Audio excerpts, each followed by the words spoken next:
उसके बाद ठीक है, तो इन्होंने भाई, पता कैमरा चला मैन से कि बोलो। देश का मूड क्या हो गया। नहीं फिर तो सब फिर कुछ हमारे हाथ में ही है। इन्होंने 1 2 3 4 प्लान बना के रखे, ए प्लान, बी प्लान, सी प्लान। अब बी प्लान जो है आप वो महाराष्ट्र में क्वेश्चन जो करा दिया, करो, उसके आगे भी सी प्लान होगा। आप जो एमपी यहाँ पे मैं तो कह रहा हूँ, करते हो, ये कैसे एमपी आ गए आप मैं जीत तो के कह रहा भाई? हूँ, हम आप तो क्यों पूरी- नहीं पूछते? पूरी- क्या इनको इस्तीफा देना पूरी चाहिए? power में आते। हाँ, ये भी पूरी तो power में अगर आते। इनकी माने हाँ। तो बिल्कुल ये पूरी बिल्कुल power ये में आते। धांधली से जीते ये हुए होते तो हैं। इसका पूरी मतलब तो power यही में हुआ ना आते। कि इसीलिए- ये बिल्कुल धांधली से इसीलिए जीत ये के लोग आए power हुए में नहीं आए। जो ये कह हम रहे हैं। सरकार बनाने जा रहे थे, बनी नहीं। आप देख रहे हैं नवोदय टाइम्स पंजाब केसरी टीवी। आज संसद भवन के अंदर कांग्रेस के दो पुराने साथी जो अब अलग अलग पार्टियों में हैं, उनके बीच नोकझोंक देखने के लिए मिली है। अमृतसर से सांसद गुरजीत सिंह औजला और केंद्रीय राज्य मंत्री रवनीत सिंह बिट्टू के बीच में हमारे साथ गुरजीत सिंह औजला जी हैं। औजला साहब, जिस तरीके से आज नोकझोंक हुई है, वजह क्या रही है इस नोकझोंक की? नोकझोंक की कोई वजह नहीं थी। वो तो मैं ANI को इंटरव्यू दे रहे थे, जो वोट चोरी का मामला चल रहा है, जो राहुल गांधी जी ने मुद्दा बहुत बड़ा पूरे देश के सामने रखा है, किस तरीके से भारतीय जनता पार्टी 2 नंबर के वोट लिस्टों में डालती है और उसको वोटों के सहारे जीतती है।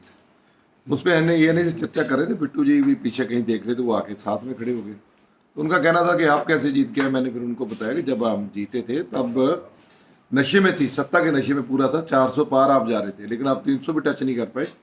तो बीजेपी हमेशा बी प्लान तैयार करके रखती है। तो बी प्लान आपका यही था। आपने वोट धांधली के साथ पूरी सरकारें बनाई हैं, महाराष्ट्र में बनाई है, कर्नाटक अपना हरियाणा में बनाई है, और वह प्रूफ है। 5 महीने में 50 लाख वोटर और 5 साल में 2 लाख वोटर। तो ये ऐड कैसे हुआ? तो इलेक्शन कमीशन उसका कोई डिजिटल सबूत नहीं देता। लेकिन बिट्टू जी क्योंकि वो अभी बीजेपी में गए, उन्होंने कुछ नया तो करके दिखाना है बीजेपी को कि मैं आपके पक्ष में भुगत रहा हूँ, तो इसीलिए वो चलो पुराने साथी रहे हैं, इसलिए आ गए। उन्होंने कहा कि अगर हम जीतते तो आप लोग कैसे जीत गए, अगर हम इसमें यार मेरे को पता नहीं, जीत हार का तो पता नहीं। बिट्टू जी तो मौज कर रहे हैं ना, उनको देखो हार के भी राज्यसभा मिल गई और मंत्री भी बन गए। कोई बात नहीं, वो तो जीत ही गए, उनको क्या है, यही बीजेपी है ना।